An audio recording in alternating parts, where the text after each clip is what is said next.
사람이 만나기 싫어하는 사람이 있죠. 어떤 사람을 싫어할까요?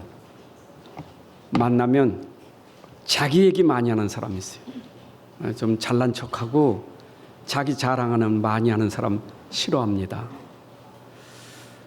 그 사람 얘기를 잘 안 들어요. 자기 말을 많이 해요. 근데 똑같은 사람 만나면 싸워요. 왜냐, 안 들으니까. 나도 말해야 되는데 저 사람 자꾸 말하니까. 그래서 자기 말 많이 하면 싸움이 되는 거예요. 여러분, 솔직히 말해서 말을 잘한다는 것은 내가 많이 알고 있다는 것이죠. 많이 아니까 말을 많이 할 수 있어요. 어떤 땐 내가 좀 많이 가졌고 힘이 있으니까 말을 많이 할 수 있겠죠. 근데 정확하게 말하면 여러분, 아는 게 많습니까? 모르는 게 많습니까?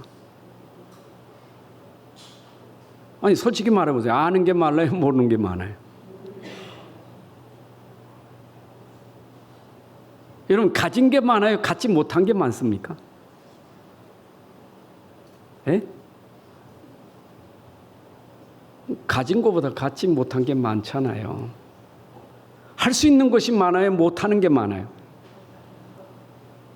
생각해 보세요. 내가 지금 착각하면 나는 다 안다. 나는 다 할 수 있다. 나는 가졌다. 그게 어쩌면 교만이에요. 여러분들이 겸손하려면 나는 아는 게 없습니다. 저는 가진 게 없습니다. 저는 힘도 없습니다. 여러분, 그래야 내가 누구를 만나도 그 사람한테 배우려고 하잖아요. 그 사람을 통해서 내가 배우려고 하는 마음이 있잖아요. 그 이름은 잘 모르겠는데 일본에 아주 기업으로 성공한 분이에요. 근데 이분은 학교 졸업이 중학교밖에 못 나왔어요. 자신을 안 거예요. 나는 가방끈이 짧아서 공부를 못했기 때문에 나는 배워야 된다. 큰 회사의 회장님인데 늘 그 마음 가지고 배우려고 하는 거예요. 그러니까 이 사람이 겸손하게 되지요. 여러분, 성경에도 보면 교만한 자는 물리치고 겸손한 자에게 하나님이 은혜를 주신다 그랬어요. 여러분이 특히 하나님 앞에서, 말씀 앞에서 우리 자세가 어떻게 돼야 되겠어요? 여러분, 하나님 앞에서 우리가 말씀 앞에 설 때 우리는 겸손해야 돼요. 그래서 하나님, 말씀 듣기를 원합니다. 말씀해 주세요. 제가 말씀 듣기를 원합니다. 그래서 여러분들이 말씀 앞에 낮아져서 듣고자 할 때 하나님의 은혜가 임하게 되는 거예요. 여러분, 어디 가면 우리가 뭐 좋은 경치 사진 보잖아요. 여러분들이 어떤 땐 좋은 사진 보여주면 뭐라고 물어봅니까? 에? 사진 뭐라고 물어봐요? 이거 어디요? 그러잖아요. 이게 어디요? 그러지. 사진이 너무 멋있는 거예요. 이게 어디냐? 아, 이거는 외국이요. 아, 외국은 어디요? 알고 싶잖아요. 우리가 뭘 알려고 하는데 어떤 한 부분만 가지고 알 수 있는 건 아니잖아요.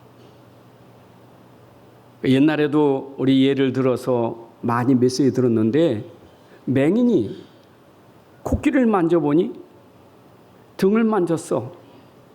그리고 자기가 결론 내기를 코끼리는 벽처럼 생겼다. 아니다. 어떤 사람은 꼬리를 만났어. 꼬리를 만지니까 아, 코끼리는 길쭉하고 기둥처럼 생겼다. 무슨 얘기예요?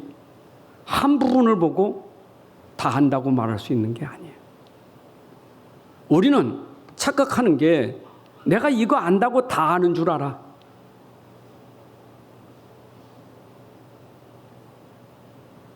다 아는 게 아닌데 한 부분 보고 내가 다 안다고 생각하는 거예요. 여러분 생각해 보세요. 내 눈이라는 것은 한계가 있잖아요. 아무리 눈이 밝아도 2.0 이상은 아니잖아요. 뭐 뚜뚜뚜뚜 하면서 눈이 모든 걸 볼 수 있는 무슨 특별한 사람입니까? 근데 2.0 가지고 봐야 그 선에서 보는 것이 그놈은 안 보여요. 다 보이는 게 아니에요. 우리 귀가 아무리 청각이 발달돼도 그 귀로 다 듣는 건 아니거든요. 근데 우리는 그 시력도 안 좋은 눈 가지고 다 봤다는 거지. 내 시력이 아무리 밝아 2.0인데 다 봤다는 거예요. 다 안다는 거예요. 내 귀가 마이크 끄면 안 들리잖아요. 내 귀가 다 듣는 게 아니거든. 근데 다 들었다는 거예요. 여러분, 이게 우리가 착각하는 거예요. 예를 들어 봅시다. 내가 이 눈으로 못 봤어. 근데 어떤 사람이 가서 보고 와서 얘기하는 거예요. 내가 보고 왔어. 근데 그래 하거든. 그럼 본 사람이 얘기하면 못 본 사람 어떻게 해야 돼요? 인정해야 될 거 아니에요. 하기야 요즘 가짜 뉴스가 많으니까. 그러나 내가 못 본 거 봤다고 이 사람 보고 왔다니까. 그럼 말해주면 내가 못 봤으니 그렇구나. 그래야 될 거 아니에요. 내가 못 들은 거 그 사람이 직접 들었어. 그럼 들은 걸 말해주면 그렇구나. 그래야 될 거 아니에요. 그런데 우리는 이 세상에도 그런데 여러분 영적인 세계를 어떻게 다 알 수 있겠어요? 눈에 보이는 세계도 우리가 모르는 게 많은데 그렇잖아요. 눈에 보이는 세계도 모르잖아요. 여러분 237개 나라 5천 종족인데 몇 나라 알고 계세요? 여기 100개 아시는 분 있어요? 100나라 아셔요? 줄줄줄 100나라 암송하는 분 있습니까? 난 앞만 봐도 그렇게 못해. 근데 나라는 많은데 다 몰라. 그렇다고 없던 거 아니잖아요. 있지. 그렇잖아요. 뭐 한족, 조선족, 중국에 얼마나 족속이 많습니까? 중국 하나라도 족속이 많아. 근데 내가 아는 건 몇 개지. 여러분 그 많은 족속을 어떻게 압니까? 그러면 내가 모른다고 없는 겁니까? 내가 없다고 나라가 없는 건가요? 내가 모를 뿐이지 나라는 있어요. 5천 종족 있어요. 내가 모를 뿐이지. 그러면 237개 5천 종족이라고 그게 맞습니까? 더 있을 수도 있어. 더 많을 수도 있어요. 5천 종족이나 더 많을 수도 있어요. 그러니까 알고 있는 데서 말하는 거지. 그렇잖아요. 근데 영적인 세계는 이거 어떻게 합니까? 어떻게 설명합니까? 근데 사람들이 영적인 세계 얘기하면 안 보이니까 안 믿는 거예요.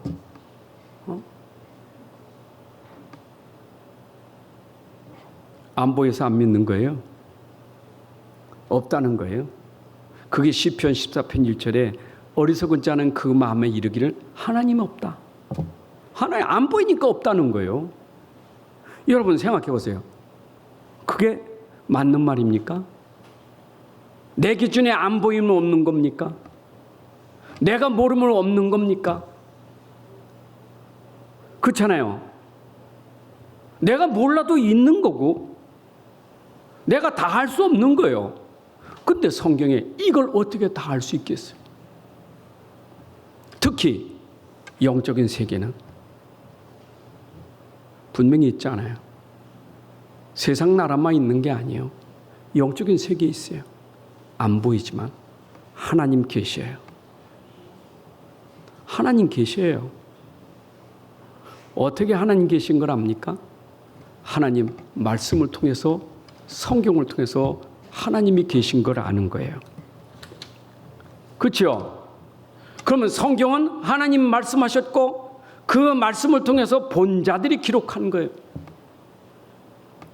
아는 자들이 기록한 거예요. 나는 보았다. 나는 알았다. 그래서 기록한 거예요. 나는 못 봤지만 본 사람들이 요한일서 1장 5절까지 보게 되면 거기에 본 자요, 들은 자요, 만진 자가 기록했다. 여러분, 하나님만 계신 게 아니에요. 또 반대로 하나님을 대적하는 악한 마귀도 있어요. 마귀도 있어요. 세상에는 하나님만 계신 게 아니요, 악한 마귀도 있지, 귀신도 있잖아요. 우리 다음 주간에 이제 명절이 되는데 사람들이 우상 숭배, 조상 숭배, 귀신 숭배하고 있습니다. 분명히 귀신이 있어요. 숭배한다니까. 없는 게 아니요. 근데 어떻게 알았습니까? 성경에서 알게 됐어요. 여러분, 요한계시록 12장 9절에 보게 되면 큰 용이 내쫓기니 옛뱀 곧 마귀라고도 하고 사단이라고도 하며 온 천하를 꿰는 자라. 그가 땅으로 내쫓기니 그의 사자들도 그와 함께 내쫓기니라. 여러분, 위에서 쫓김받은 사단이 그 사자들, 이 귀신들을 끌고 세상에 내려왔단 말이에요.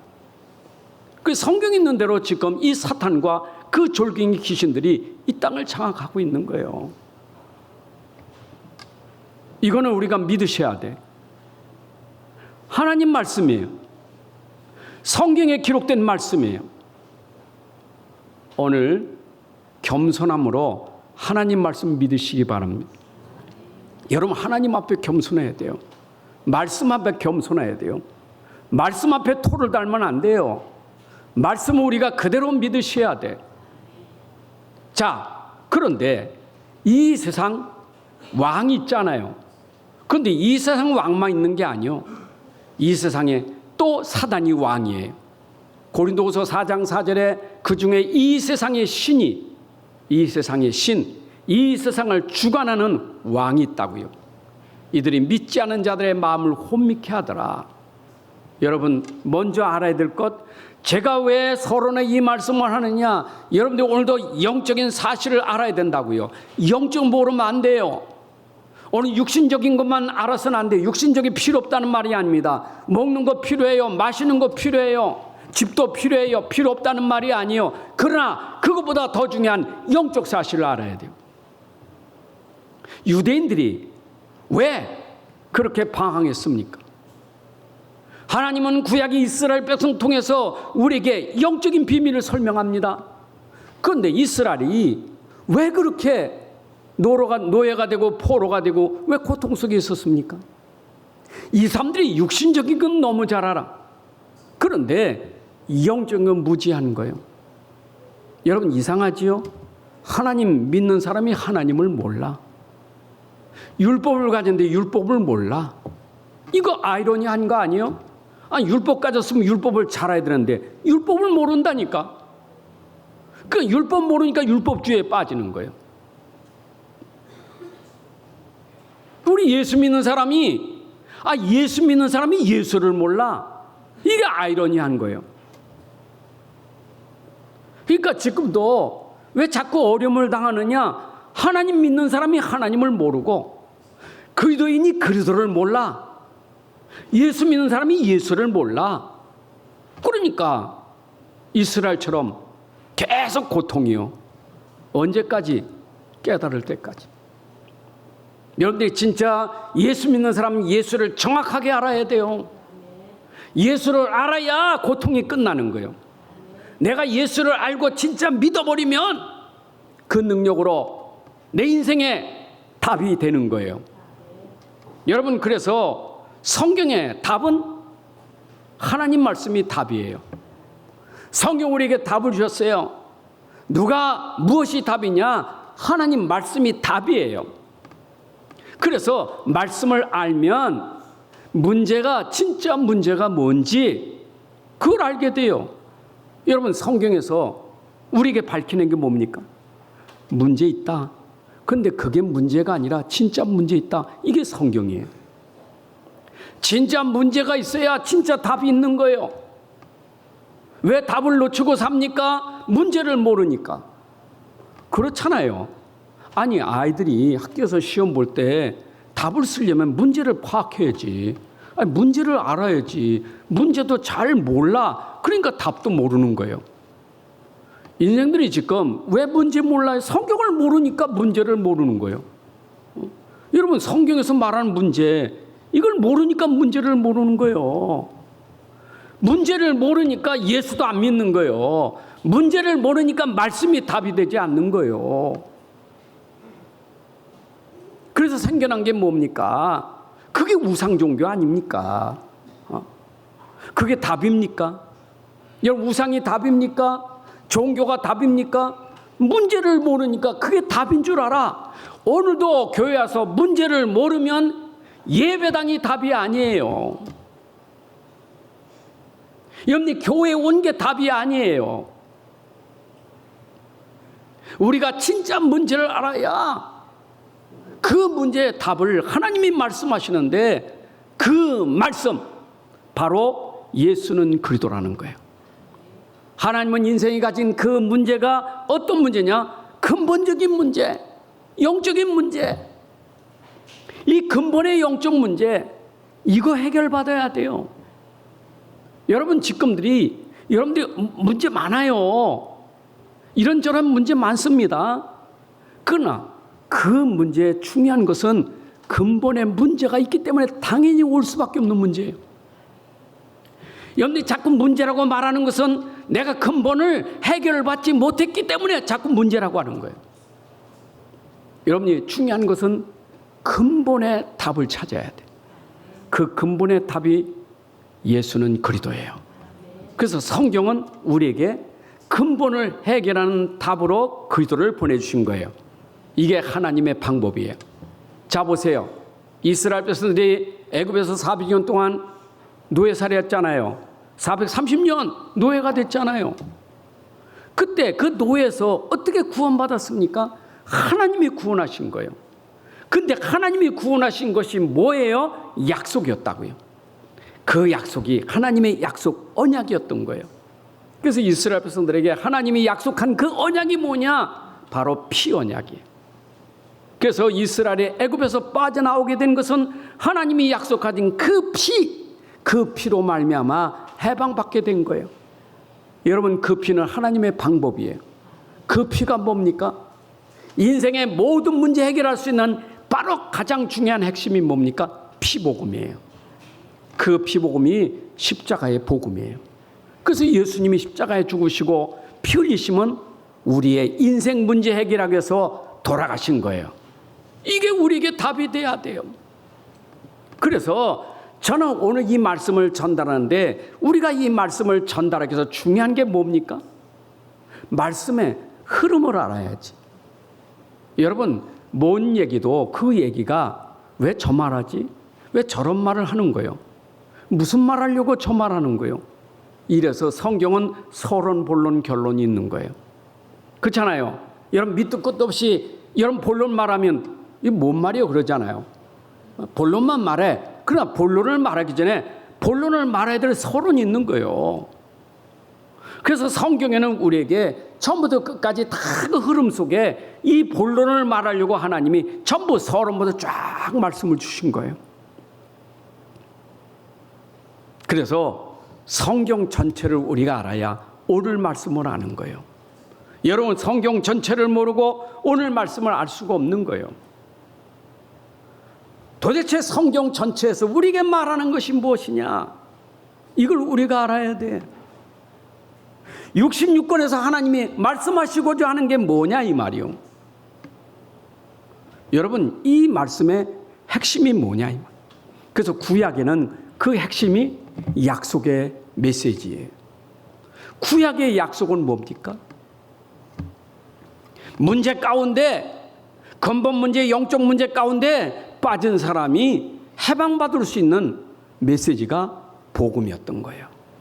그 복음 뭐냐? 약속의 복음이에요. 여러분, 창세기 3장 15절은 약속의 복음이잖아요. 인생이 걸려있는 문제가 뭐냐? 아무도 빠져나올 수 없는 문제. 의인 없나니 하나도 없다. 아담 안에서 모든 사람이 다 죄와 사망이 왕노릇하여 거기다 빠져 있는데, 이거 해방시켜주는 복음은 창세기 3장 15절의 여자의 선 메시아예요. 그래서 구약은 이 메시아를 설명하려고 구약에 계속 그림자로 모형으로 설명하고 있는 거예요. 여러분, 성경에서 우리가 구약을 제대로 해야 돼요. 구약은 39권입니다. 39권을 통해서 우리에게 하나님이 메시아라는 걸 설명하는 거예요.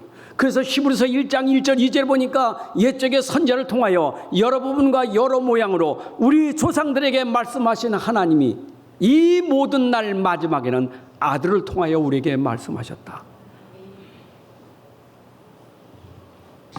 하나님이 구약에서 아들이 오시기 전까지 선자를 통해서 여러 분과 여러 모양으로 그 아들에 대해서 설명하실 거예요. 하나님이 보내실 아들 메시아를 설명하는 거예요. 여러분, 구약 성경 보면서 이 복음 메시아 모르면 결국 이스라엘 꼴나는 거예요. 이스라엘 그거 모르는 거예요. 하나님은 아는데 하나님이 약속한 메시아를 모르는 거예요. 그러니까 메시아가 왔는데도 모르고 십자가에 죽였다니까. 이게 이스라엘의 무지예요. 그 사람들이 제사 안 드렸습니까? 얼마나 많은 피제사 드렸습니까? 얼마만큼 피제사를 드렸냐고요. 근데 제사 드리면서 제사 내용을 모르는 거예요. 이 제사가 뭔지 모르는 거예요. 피를 흘리면서 피 흘리는 그 피를 모르는 거예요. 이게 이스라엘이에요. 오늘도 예배 드리면서 예배를 모르는 사람 있잖아요. 우리가 말씀 본데 말씀의 중심 모른다. 내가 지금 여기 와 있는데 내가 중심을 모른다. 이게요, 종교예요. 구약이 그거예요, 지금. 깨닫지 못하는 거예요. 하나님이 지금 하시려고 하는 핵심은 메시아인데 이것만 빼버린 거예요. 그렇잖아요? 율법이 뭡니까? 율법이 복음 믿게 하려고 주신 거 아니에요? 복음을 알게 하려고 준 거 아니에요? 그런데 이걸 모르는 거예요. 그러니까 율법에만 빠졌지 율법 뒤에 하나님이 주시는 은혜의 복음 메시아를 놓친 거예요. 왜 메시아를 왜 보내야 돼요? 왜 복음을 주셔야 돼요? 그 율법에서 말하고 있는 거예요. 구약의 그 개념은 율법적인 개념이 있어요. 의인 없다, 하나도 없다, 다 죄인이다, 아담 안에 다 죄인이다. 그래서 하나님이 죄에서 벗어나는 복음을 주신 거예요. 그게 메시아예요. 여러분, 아브라함 보세요. 아브라함은 어떻게 구원받았습니까? 아브라함이 어떻게 의롭게 됐냐고요? 그럼 아브라함이 처음부터 의인입니까? 아니에요. 아브라함은 똑같이 아담의 자손으로 똑같이 우리와 같은 죄인이에요. 그런데 아브라함은 깨달은 거예요. 하나님이 약속한 메시아를 깨달은 거예요. 내 씨로 말미암아 그 씨가 저 가나안 땅에. 여러분, 그 씨가 하나님이 약속한 씨 메시아였던 거예요. 어디에? 가나안 땅에. 그걸 붙잡은 거예요. 이것이 믿음이 되고 이것이 의가 돼서 아브라함이 믿음의 조상이 된 거예요. 자, 오늘 우리가 지금 성경 본문 가지고 예수님 얘기를 하는데 예수님이 불쑥 튀어나온 게 아니라 지금 구약 때부터 성경 처음부터 설명된 예수님을 지금 오늘 말하려고 하는 거예요. 신약은 뭐예요? 신약은 하나님이 약속한 그 약속이 이루어진 게 신약이에요. 그래서 구약을 옛 약속이라면 신약은 그 약속이 성취된 새 언약 신약이에요. 여러분, 39권에 신약은 27권이죠. 27권 속에 예수님이 그리스도심을 우리에게 확실히 증거되고 있죠. 구약에서 말씀하시던 그분이 오셨다. 이것이 사복음서예요. 그러니까 베드로가 구약 성경 알고 있잖아요. 유대인이니까. 메시아 알고 있잖아요. 그런데 당신을 보니까 당신이 구약에 말하던 메시아 그리스도이십니다. 바요나 시몬아, 네가 복 있구나. 여러분, 우리가 신약 성경 사복음서에서 구약에서 예언했던 그 메시아를 발견하는 시간이 돼야 돼요. 그래서 사복음서에 마태, 마가, 누가, 요한복음에는 이분 이름은 예수, 목수의 아들 이름은 예수인데 저분이 바로 메시아다, 저분이 그리스도다. 이거 설명하는 거예요. 여러분, 이게 바로 우리가 깨달아야 될 거예요. 예수님이 아니고는 절대 여러분의 인생 문제 해결되질 않아. 그래서 예수님이 십자가에서 죽으실 때 다 이뤘다는 말은 예수님이 오셔서 십자가의 죽으심으로 우리 인생이 가진 죄, 저주, 재앙을 끝내셨다 그 말이에요. 이게 복음서예요. 다 이뤘다. 여러분, 예수님으로 말미암아 우리 인생의 문제가 십자가로 해결된 줄로 믿습니다. 그게 십자가의 복음이에요. 아니, 예수님 오실 때 처음부터 죽으시러 오셨어요. 죽으시러. 예수님은 이스라엘 몰라가지고 이가 오면 왕이 돼가지고 우리의 왕이 돼서 저 로마를 꺾고 이젠 저가 우리를 통치할 것이다 착각했어요. 근데 예수님 오셔서 나는 죽을 거요. 예수님이 오신 목적, 십자가에서 죽으시러 오셨어요. 피 흘리러 오신 거예요. 구약에서 제사장들이 드렸던 그 피가 예수님 십자가의 죽으심으로 그 제사가 다 끝나고 예수님이 단번에 흘리신 피로 끝낸 줄로 믿습니다. 여러분의 모든 죄와 저주는 예수 십자가로 통해서 해결된 거예요. 그러면 이게 해결됐는데 이제는 이 비밀을 믿는 사람에게 누가 역사하느냐? 성령이 역사하는 거예요. 이게 요한복음 14장에서 예수님이 약속하신 거예요. 예수 십자가에서 다 이루었어. 주여 내 문제를 끝내셨군요. 아멘 라고 믿으니 그 믿는 자 안에 성령이 임하는 거예요. 이게 하나님 만나는 거예요. 근데 예수님이 공생에 계실 때 이미 말씀하셨다니까. 내가 가는 게 너에게 유익하다. 왜냐? 내가 가면 다른 보혜사 성령을 너에게 보낼 것이다. 약속하셨어요. 예수님이 약속하셨어요. 성령은. 요한복음 14장 16절에 내가 아버지께 구하겠으니 그가 또 다른 보혜사를 너에게 주사 영원토록 너희와 함께 가리니. 이 약속하셨어요. 근데 이 보혜사가 어떤 일을 합니까? 성령이 오시면 그가 어떤 일을 할 것이냐, 이것도 얘기하셨어요. 요한복음 14장 26절에 보혜사 곧 아버지께서 내 이름으로 보내실 성령, 그가 너에게 모든 것을 가르치고 내가 너에게 말한 모든 것을 생각나게 하리라. 성령이 하시는 일, 예수께서 가르치시고 말씀하신 것을 생각나게 하고 가르치는 것이 보혜사예요. 그 보혜사가 뭐냐? 가르쳤다 이 말이에요. 요한복음 15장 26절에 내가 아버지께로부터 너에게 보낼 보혜사 곧 아버지께로부터 나오시는 진리의 성령이 오실 때 그가 나를 증언할 것이다. 여러분, 그래서 예수님이 십자가에 죽으시고 부활 이후에 성령이 임하니 그 성령으로 예수 그리스도를 증거한 것이 사도행전이에요. 여러분, 사도행전은 성령의 역사예요. 예수님이 약속하신 대로 믿는 자 안에 성령이 임하니 그 성령의 능력이 그들에게 예수 그리스도를 증거하게 된 거예요. 이게 사도행전이에요. 이거 보세요. 구약에는 하나님이 약속으로 메시아 보내겠다고, 신약은 그 약속이 이루어진 그리스도. 그러면 사도행전은 뭐예요? 그리스도가 증거되는 거예요. 여러분, 오늘도 우리가 증거할 건 뭡니까? 무엇이 증거돼야 됩니까? 우리가 증거할 내용이 뭡니까? 예수 그리스도는 성령이 증거하는 거예요. 성령 충만 받은 사람은 성령께서 그리스도를 증거하게 하는 거예요. 그 성령이 하시는 일, 내 안에 오신 성령이 하시는 일, 그리스도를 증거하기 위해서 성령이 오신 거예요. 그러니까 베드로가 성령 충만 받으니까 어떻게 됐습니까? 현장에 가서 증거하잖아요. 40년 된 불치병자에게 금과 은이 아니야 내 안에 계신 예수 그리스도의 이름으로 증거하니 불치병이 치유되었더라.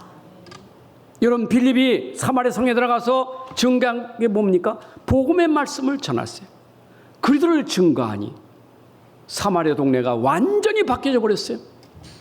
여러분, 그래서 예수 그리스도 이름은 구원의 길이에요. 그게 사도행전 16장 17절에 예수는 구원의 길이다. 여러분, 바울에게도 그래서 나는 내가 너를 선택한 이유, 내가 너를 부른 이유가 뭐냐? 내 이름을, 예수 이름을 이방인과 임금들과 이스라엘 자손에게 전하기 위하여 택한 나의 것이다. 그래서 바울은 가는 곳마다 임금들 이방인들 앞에 뭘 전한다고요? 예수 그리스도의 이름을 전했다 그 말이에요. 자, 그럼 여기까지 보세요. 지금 여러분들이 성경 전체를 봤습니다. 구약부터 신약부터 사도행전 전체 보면서 그 핵심이 뭡니까? 결국 메시아 그리스도를 말하려고 하는 거예요. 그래서 성경은 우리에게 오직 예수 그리스도만이 우리를 구원하고 영생을 주는 거예요. 아멘. 그래서 여러분들이 예수 믿는 사람이니까 예수를 잘 알라고 구약을 쓴 거고, 잘 알라고 신약을 쓴 거고, 잘 알라고 사도행전을 쓴 거예요. 여러분, 사도행전에서 바울이 얼마나 많은 교회를 세웠습니까? 교회를 세웠는데 교회 세울 때는 어떻게 교회가 세워졌어요? 예수 그리스도의 이름으로 세워진 거예요. 그 이름이 반석이요. 예수 이름의 믿음으로 세워졌어요. 그런데 교회가 많이 모이다 보니까 믿음이 변질돼, 복음이 변질돼 버렸어. 다른 복음이 들어오는 거예요. 그러니까 교회가 문제 생기니까 바울에게 그 소식을 얘기하는 거예요. 우리 지금 교회가 이렇게 문제가 생겼습니다. 지금 우리가 이런 어려움이 있습니다. 그래서 그 답변을 써준 것이 서신서예요. 여러분, 서신서 보세요. 바울이 해결한 답이 뭡니까? 바울이 그들에게 해결해 주는 답이 뭡니까? 내가 전한 복음에 다른 복음 없어.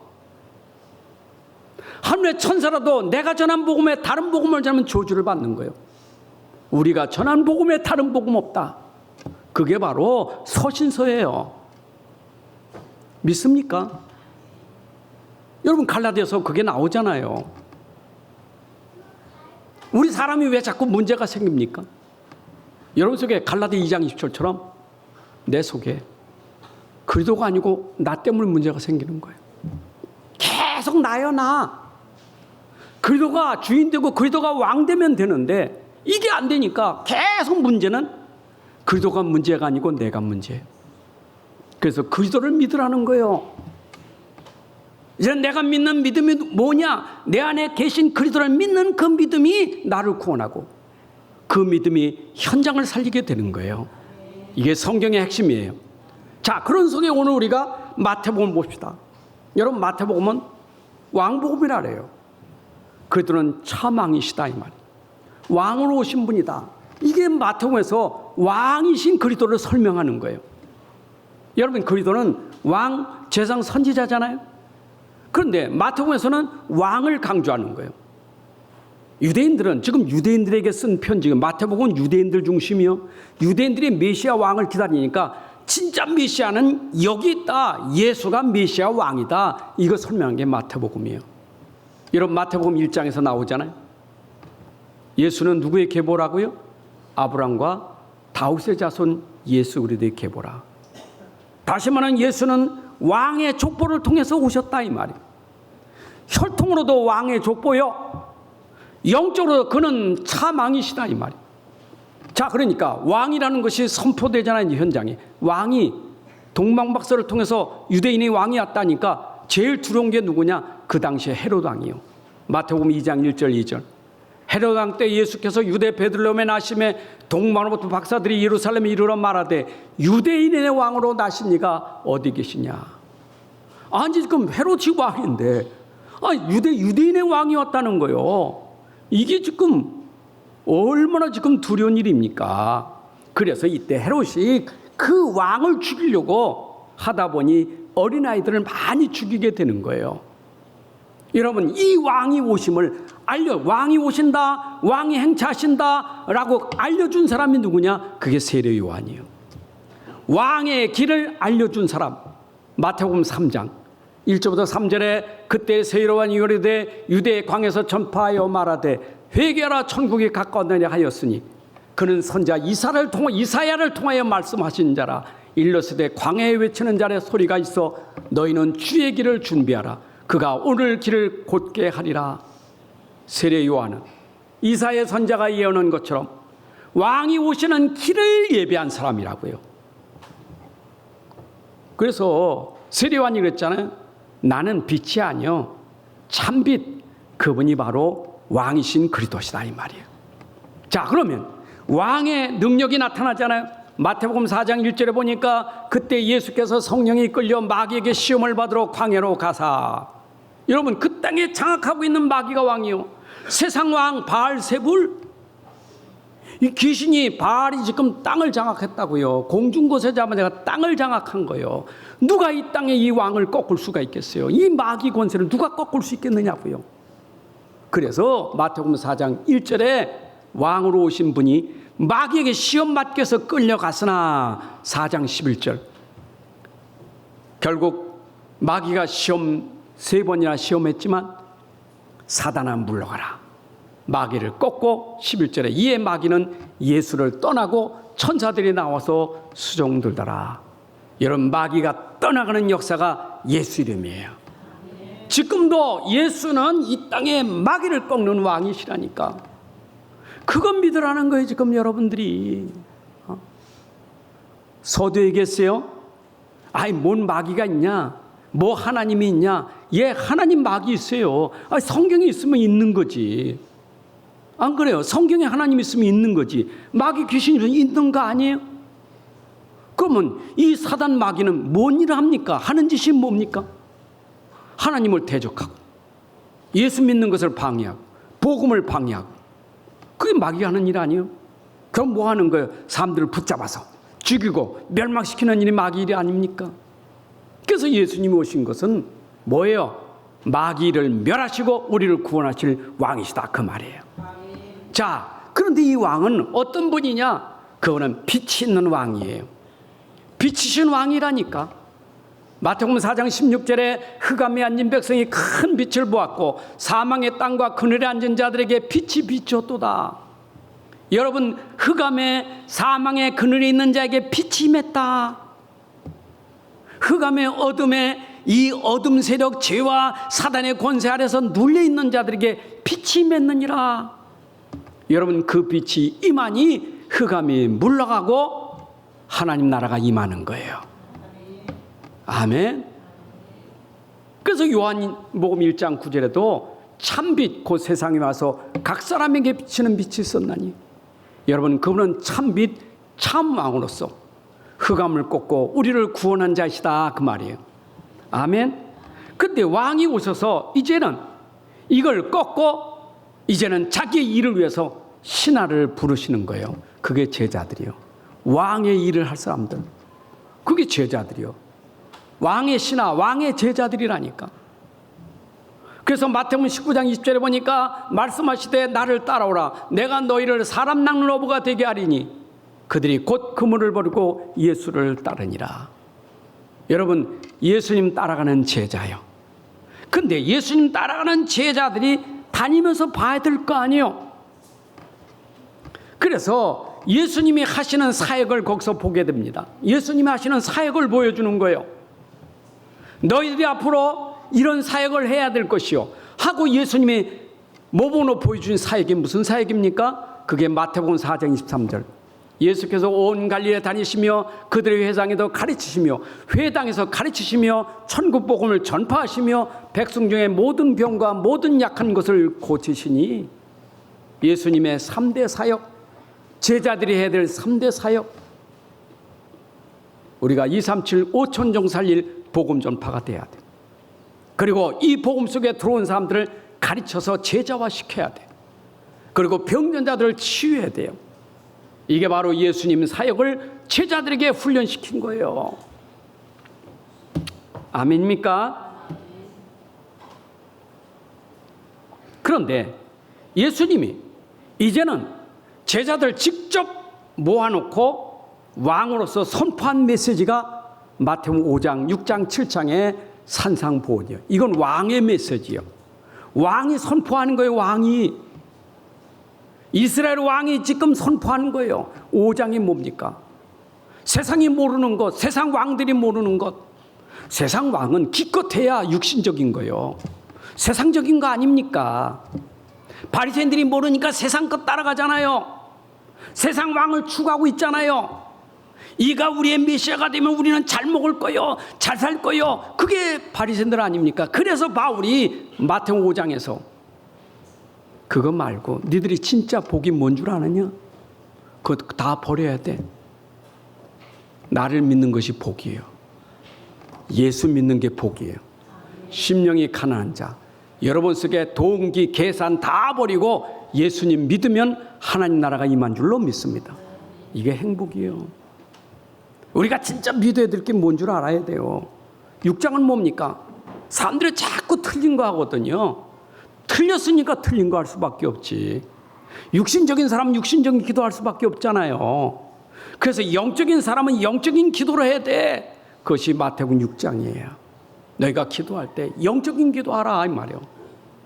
그래서 마태복음 6장에서 말씀하는 게 뭐예요? 네가 먹을 거, 입을 거, 마실 거, 그거 육신적인 기도, 그거 염려하지 마. 너희는 하나님 나라와 그의 의를 구하라. 네가 사람 앞에서 하지 말고 하나님 앞에서 골방에 서라. 이게 마태복음 6장이에요. 여러분, 마태복음 6장에 그 다음에 7장은 뭡니까? 우리의 삶입니다. 사람이 자기가 안 되면 자기 기준 가지고 남을 정죄하고 죽입니다. 그래서 남 정죄, 네 먼저 봐. 그게 마태복음 7장이에요. 여러분 속에 진짜 남 보기 전에 나부터 볼 수 있어야 돼. 어떻게 보입니까? 내 안에 복음이 들어가야 보이는 거예요. 내 안에 그리스도가 들어가야 보여요. 여러분, 바리새인들은 그리스도가 없기 때문에 보이는 건 육신밖에 없어요. 그 육신적인 잣대 가지고 사람을 죽이고 하는 거예요. 이게 마태복음 5장 7장이라고요. 자, 그러면 이제 예수님의 진짜 사역이 되어지는데 어디로 끌고 갑니까? 그 다음에 현장으로 끌고 간 거예요. 제자들과 함께 동행하여 갔다 그 말이에요. 마태복음 8장. 제자들과 동행하지요. 동행하면서 보여줍니다. 실제로 보여주는 거예요. 예수님의 능력을 보여준 거예요. 그게 마태복음 8장에 들어가니까 예수님은 진짜 하나님이시로구나, 이분은 그리스도구나, 이걸 보여주려고. 그래서 나병 환자부터 치유하는 거예요. 이게 놀라울 일이에요. 여러분, 불치병자의 부정한 자요. 누가 부정한 자의 손을 대며 부정한 자를 고칠 수 있겠습니까? 그래서 이분만이 부정한 문제를 해결할 그리스도시로구나, 인생의 제 문제 해결하실 그리스도구나, 제자들에게 보여주신 거예요. 백부장의 아인 있지요? 이거 보세요. 백부장의 아인은 믿음이 있었어요. 내 하인이 당신이면 치유받을 수 있습니다. 내가 가마 아닙니다. 말씀만 하옵소서. 오늘도 주님의 말씀은 치유할 줄로 믿습니다. 그리고 베드로의 장모는 아니 원하지 않는데 예수님이 손을 대니 열병이 떠나갔더라. 예수님이 닿기만 하면 치유되는 거예요. 예수님은 이만큼 능력이 있다 그 말이에요. 또 능력을 설명했죠. 그게 뭡니까? 풍랑 만난 배에서 예수님이 함께 계셔서 풍랑을 잔잔케 하셨더라. 저가 누구시길래 풍랑도 바람도 잔잔하는 거 몰랐어요. 놀랐어요. 그러나 그분이야말로 하나님이고 그리스도라는 것을 설명하게 되는 거예요. 여러분, 제자들은 다니면서 보는 겁니다. 예수님이 진짜 하나님이시로구나, 그리스도로구나, 이거 훈련시키는 거예요. 그거 각인시키는 시간이요. 그런데 9장에 들어가니 이거는 더 놀라운 일이 생기는 거예요. 여러분, 8장 말매도 있지만은 8장 말매는 뭐 있습니까? 귀신 들린 자 누가 고칠 수 있겠어요? 귀신을 누가 꺾을 수 있냐고. 왕이신 그리스도만 귀신을 물리칠 수 있는데 9장에 들어가니 죄의 문제가 나오는 거예요. 여러분, 그래서 중풍병자가 중풍이 문제가 아니에요. 이 사람에게 지금 무슨 문제가 있습니까? 죄로 인하여 온 중풍이기 때문에 중풍 고치는 게 문제가 아니고 중풍이 생기게 되는 죄 문제를 해결하는 거예요. 그래서 죄사함을 받았느니라. 이게 바로 마태복음 9장에서 예수님만 할 수 있는 죄사함의 문제 해결이에요. 여러분, 이 땅에 우리가 중풍이라는 불치병이 있지만은 불치병이 생기게 된 원인이 뭐냐? 죄로 인하여 생겼으니 예수님은 근본을 해결하시는 그리스도시다 이 말이에요. 아멘입니까? 그런 가운데 오늘 본문이 나오잖아요. 또 죄인 나와요. 중병자가 죄인인데 여기 세리 마태가 또 죄인이에요. 왜 죄인입니까? 그 당시에 세리들은 유대인들이 아주 혐오스럽게 여겼어요. 어떤 레벨로 여겼느냐? 창기, 포주, 그 레벨로 여긴 거예요. 저 세리들은 자기보다 못한 사람들, 자기 같은 사람들 이렇게 여겼어요. 왜 그랬느냐? 로마 속국 아래서 로마가 유대인들의 세금을 거둘래니까 유대인들 중에 세금 거둘 사람을 뽑아가지고 세금을 거두면 로마에 할당 얼만큼은 내게 하고 나머지는 자기가 갖게 되는 거예요. 그러니까 어쩌면 이 사람들이 이 세리들이 말이에요. 세금 거두면서 로마에 세금 내고 나머지는 강제로 유대인들 통해 부를 차지하게 되는 거예요. 여러분 그게 유대인들에게 얼마나 원망스러운 일이겠어요. 저 못된 것들 세금 걷어서 로마에 주고 또 거기다 강제로 걷어가지고 자기들 부를 착취하니까. 여러분 삭개오 있잖아요. 삭개오가 세리장 아닙니까? 세리의 우두머리요. 근데 이 사람이 어떤 짓을 했습니까? 부를 쌓았잖아요. 회개할 때 그걸 갚았잖아요. 그러니까 그 당시에 유대인들이 볼 때 이거는 보통 문제가 아니에요. 진짜 악한 놈들이요. 이게 세리마태예요. 자, 그런데 이런 세리마태, 지금 여기에 예수님이 오셔서 세리마태를 지금 만나가지고 그에게 죄를 사해 주시고 그 집에 들어가 같이 밥을 먹는다. 여러분, 이게 간단한 얘기가 아니에요. 그래서 이때 바리새인들이 비난하는 겁니다. 왜? 유대인들이 볼 때 세리마태는 죄인인 거 알잖아요. 저 못된 것들. 바리새인들이 볼 때 이 못되잖아요. 그러니까 이 세리마태는 예수님 만나서 구원받고 죄 쓴 바니까 얼마나 좋아요. 그러니까 이제는 어쩌면 신약 해석하는 사람들은 너무 좋아서 이제 이 세리를 청산하기 위해서 모든 죄인들을 다 불러와가지고 나 이제 청산한다. 그래서 집에다 초청해서 잔치를 벌였다고 얘기하더라고요. 그거는 성경에 없는 거지만 또 그럴듯해. 그러니까 죄인들이 많이 모여가지고 앉아서 먹으니까 이때 바리새인들이 저거 봐라. 죄인들이 앉아있고 예수님 거기 가서 밥을 먹었지 않느냐. 어떻게 네 선생은 죄인들과 같이 있느냐. 이래 비난하는 거예요. 여러분 바리새인들은 수준은 뭐지요? 윤리 도덕이에요. 근본을 모르는 거예요. 수준은 윤리 도덕이에요. 사람이 그럴 수 있느냐? 사람이 그럴 수 없지. 죄의 기준을 윤리 도덕으로 둔 거예요. 여러분 그러나 예수님은 윤리 도덕이 아니라 세리의 근본 문제를 아신 거예요. 여러분 예수님이 오신 것은 우리의 근본 문제를 해결하러 오신 거예요. 그러니까 이 바리새인들은 그걸 모르니까 지금 껍데기 보고 비난했지만 예수님 껍데기가 아니고 지금 중요한 거 그 사람이 가진 죄 문제 해결하는 거예요.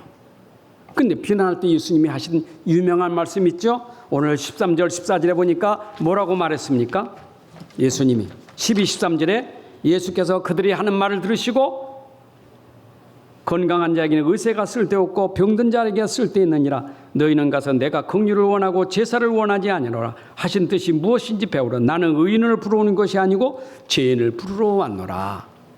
여러분 예수님이 오신 것은 의인을 부르는 것이 아니라 죄인을 부르러 오신 줄로 믿습니다. 그래서 제자들이 지금 베드로가 가다가 베드로가 먼저 부름받았잖아요. 베드로가 지금 가는데 베드로도 이해가 안 돼. 아직 베드로가 이해 안 돼. 자기 기준은 지금 이거 저 세리 저거 죄인인데 가다가 마태를 세관에 앉은 그 마태를 부르니 베드로 깜짝 놀랄 거 아니에요. 그런데 그때 베드로에게 설명하는 거예요. 나는 의인을 부르는 게 아니라 죄인을 부르러 왔노라. 여러분 오늘도 예수님은 우리 죄인을 부르러 온 줄로 믿습니다. 우리 죄인을 구원하기 위해서 오신 줄로 믿습니다. 여러분 결국은 교회도 많은 사람이 모입니다. 별의별 사람이 다 모입니다. 그러나 결국은 하나님이 여러분들을 구원하시려고 부르신 줄로 믿습니다. 윤리 도덕의 잣대로 보시지 말고 저들의 죄를 사는 권세 예수 그리스도가 선포돼야 돼요. 여러분 우리는 구원받는 것이 가장 중요합니다. 자, 구원받았다면 이제 우리가 알아야 되겠죠? 예수님은 우리를 구원하시길 구약 때부터 예언된 메시아. 구약 때부터 우리를 구원하시기 위해서 약속된 메시아, 그 약속의 메시아가 오셨는데 그분이 누구시요? 하나님이시고 그리스도시다. 예수님은 그리스도시다. 우리의 참왕, 참 제사장, 참 선지자다. 나의 하나님, 나의 그리스도이신 줄로 믿습니다. 여러분의 인생 모든 큰 문제 해결하신 그리스도가 우리 안에 계십니다. 자, 결론 맺으면서 여러분들이 중요한 거 붙잡고 가야 돼요. 우리가 응답보다 중요한 거, 축복보다 중요한 거, 관계 회복이 돼야 돼요. 여러분, 관계 회복이 돼야 돼요. 나하고 하나님 관계가 어떤 관계인가, 이게 중요한 거예요. 죄인이 구원받으면 의인 되는 거예요. 하나님의 아버지가 되는 거예요. 아버지의 자녀가 되는 거예요. 이것이 우리에게 가장 중요한 거예요. 여러분들이 지금 나는 왜 응답이 없지? 나는 왜 이렇게 축복이 없지? 속지 마세요. 포도나무에 가지가 붙어 있으면 절로 열매를 맺나니, 여러분들이 관계만 회복되면 하나님이 열매를 주실 줄로 믿습니다. 삶의 열매가 일어날 줄로 믿습니다. 저는 로마서 8장을 통해서 여러분들이 구원의 확신 가지시기 바랍니다.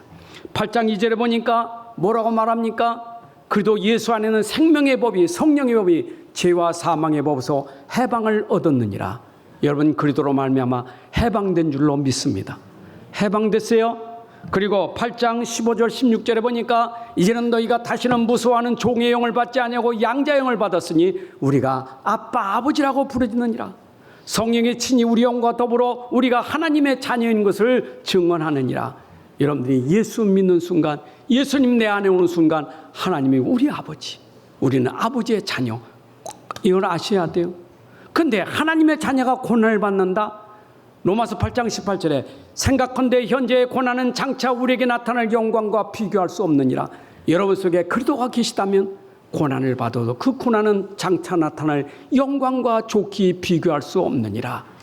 여러분들이 뭘 빌어야 됩니까? 뭘 기도해야 됩니까? 로마서 8장 26절에 성령도 우리의 연약함을 도우시나니 우리는 마땅히 기도할 바를 알지 못하나 오직 성령이 말할 수 없는 탄식으로 우리를 위하여 친히 간구하시느니라. 내가 구원받고 내 안에 성령이 계시지만 내가 어떻게 기도해야 될지 모를 때 우리 안에 계신 성령이 우리를 위하여 말할 수 없는 탄식으로 기도해 주신다. 그런데 문제가 있습니까? 어려움이 있습니까? 로마서 8장 28절에 우리가 알거니와 하나님을 사랑하는 자 곧 그 뜻대로 부르심을 입은 자들에게는 모든 것이 합력하여 선을 이루느니라. 여러분, 어떤 문제가 또 내 안에 계신 그리스도는 모든 것 합력하여 선을 이룰 줄로 믿습니다. 그렇다면 로마서 8장 30절 31절에 미리 정하신 그들을 또한 부르시고 부르신 그들을 또한 의롭다 하시고 의롭다 하신 이를 또한 영화롭게 하시니라. 여러분들, 하나님은 의롭게 하시고 영원하게 하실 것입니다. 그런즉 일에 대하여 우리가 무슨 말을 하리요? 만일 하나님이 우리를 우회하시면 누가 우리를 대적하리요? 8장 34절 35절입니다. 누가 정죄하리요? 죽으실 뿐 아니라 다시 살아난 예수는 그리도 예수시는 그는 우리의 우편에 계신 자니 우리를 위하여 간구하는 자시니라. 누가 우리를 그리도의 사랑에서 끊으리요? 환난이나 곤고나 박해나 기근이나 적신이나 위험이나 칼이라. 누가 우리를 그리스도의 사랑에서 끊으리요? 마지막 8장 39절에 높음이나 기쁨이나 다른 어떤 피조물이라도 우리를 우리 주 그리스도 안 예수 안에 있는 하나님의 사랑에서 끊을 수 없느니라. 오늘도 여러분 속에 임한 그리스도로 누구도 대적하지 못, 누구도 정죄하지 못하고 하나님 사랑을 끊을 수 없고 여러분들 영원하게 하실 하나님의 축복 누리시기를 주님의 이름으로 축복합니다. 하나님 아버지, 감사합니다. 오늘도 우리를 부르신 주님이 우리를 구원하여 하나님 자녀 삼아주신 것을 믿습니다.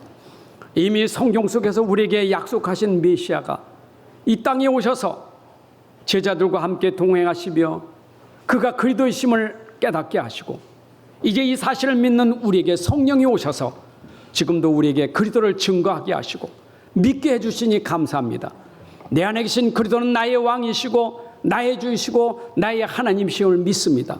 이제는 나의 그리스도로 말미암아 이미 나는 죄와 사망에 벌써 해방 얻었고 이제 내 안에 계신 그리스도로 말미암아 내가 하나님을 아버지라 부를 수 있는 축복 주심을 감사합니다. 내가 빌 수 없는 이 기도를 성령께서 말할 수 없는 탄식으로 기도해 주시고 또 우리가 어려움과 고난을 당할 때 우리에게 장차 나타날 영광과 좋게 비교할 수 없는 은혜 주실 것을 믿습니다. 우리에게 일어난 모든 일 때문에 우리가 낙심하지 않게 하시고 모든 것을 합력하여 설루시는 하나님이 함께 하심을 믿습니다. 누구든지 우리를 대적할 자가 없고 정죄할 자가 없고 끊을 자가 없는 그리스도가 우리 안에서 항상 함께 하심을 감사합니다. 이제 그리스도 안에서 우리가 누리며 세상에서 승리하는 자가 되며 세상을 살리는 자가 되게 하여 주옵소서. 예수 그리스도의 이름으로 기도합나이다. 아멘. 이제는 우리 주 예수 그리스도의 은혜와 아버지 하나님의 크신 사랑과 성령님의 인도 역사 충만하심이 오늘 함께 예배하는 주의 자녀들 머리 위에 가정 위에 산업 위에 후대 위에 이제부터 영혼까지 함께 할지어다. 아멘.